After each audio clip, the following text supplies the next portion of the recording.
ನಮಸ್ತೆ ವೀಕ್ಷಕರೇ, big boss season 11ರಲ್ಲಿ ಸ್ಪರ್ಧಿ Hanumantha ಪ್ರಮುಖ ಹೈಲೈಟ್ ಆಗಿದ್ದಾರೆ. ಸ್ವತಃ ಕಿಚ್ಚ ಸುದೀಪ್ ಅವರಿಗೆ ಹನುಮಂತ ಅವರ ಆಟ ಹಾಗೂ ಮಾತುಗಳು ಇಷ್ಟ. ಎಷ್ಟೋ ಬಾರಿ ವೇದಿಕೆಯಲ್ಲಿ ಕಿಚ್ಚ ಹೊಗಳಿದ್ದೂ ಇದೆ. ಒಮ್ಮೆ ಕಿಚ್ಚನ ಚಪ್ಪಾಳೆಯನ್ನು ಹನುಮಂತ ಪಡೆದುಕೊಂಡಿದ್ದಾರೆ. ಕಿಚ್ಚ ಸುದೀಪ್ ಅವರು ಬಟ್ಟೆ ಜೊತೆಗೆ ಲೆಟರ್ ಕೂಡ ಕಳುಹಿಸಿದ್ದಾರೆ.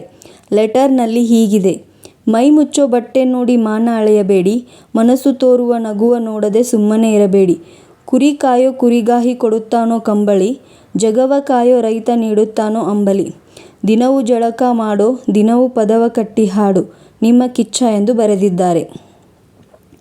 ಇನ್ನು ಹನುಮಂತನಿಗೆ ಒಳ ಉಡುಪು ಜತೆಗೆ ಹಲವು ಬಟ್ಟೆಗಳನ್ನು ಕಳುಹಿಸಿದ್ದಾರೆ. ನನಗೆ ಇದನ್ನು ನಂಬಲು ಆಗ್ತಿಲ್ಲ ಅಂತ ಹನುಮಂತ ಹೇಳಿದ್ದಾನೆ. ಮತ್ತು ಎಲ್ಲ ಬ್ರ್ಯಾಂಡ್ಗಳ ಒಳ ಉಡುಪು ನೋಡಿ ಫುಲ್ ಖುಷಿಯಾಗಿದ್ದಾನೆ ಹನುಮಂತ. ಈ ವಾರವೂ ಘಟಾನುಘಟಿಗಳು ನಾಮಿನೇಟ್ ಆಗಿದ್ದಾರೆ. ಈ ಕಾರಣಕ್ಕೆ ಎಲಿಮಿನೇಟ್ ಆಗೋದು ಯಾರು ಎಂದು ಹೇಳೋದು ಈ ಬಾರಿ ಅಷ್ಟು ಸುಲಭದಲ್ಲಿ ಇಲ್ಲ ಎನ್ನುತ್ತಿದ್ದಾರೆ ಪ್ರೇಕ್ಷಕರು. ಈ ವಾರ ಚೈತ್ರ, ಮಂಜು, ತ್ರಿವಿಕ್ರಮ್, ಮೋಕ್ಷಿತಾ, ಗೌತಮಿ, ಧರ್ಮ ಹಾಗೂ ಹನುಮಂತು ನಾಮಿನೇಷನ್ ಲಿಸ್ಟ್ನಲ್ಲಿ ಇದ್ದಾರೆ. ಮಂಜು, ತ್ರಿವಿಕ್ರಮ್, ಮೋಕ್ಷಿತಾ, ಗೌತಮಿ, ಹನುಮಂತು ಉತ್ತಮ ಆಟ ಪ್ರದರ್ಶನ ಮಾಡುತ್ತಿದ್ದಾರೆ. ಧರ್ಮ ತಮ್ಮ ಒಳ್ಳೆಯ ಮನಸ್ಸಿನಿಂದ ಧರ್ಮ ಅವರು ಎಲ್ಲರಿಗೂ ಇಷ್ಟ ಆಗುತ್ತಿದ್ದಾರೆ. ಆದರೆ ಅವರ ಉತ್ತಮ ಆಟ ತೋರುತ್ತಿಲ್ಲ ಎಂದು ಅನೇಕರು ಕಮೆಂಟ್ ಮಾಡುತ್ತಿದ್ದಾರೆ.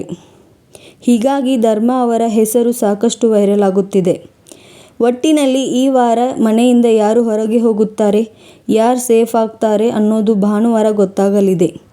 ಸದ್ಯ ವೈಲ್ಡ್ ಕಾರ್ಡ್ ಎಂಟ್ರಿ ಪಡೆದುಕೊಂಡಿರುವ ರಜತ್ ಅವರು ಕಳಪೆ ಪಟ್ಟವನ್ನು ಪಡೆದುಕೊಂಡಿದ್ದಾರೆ.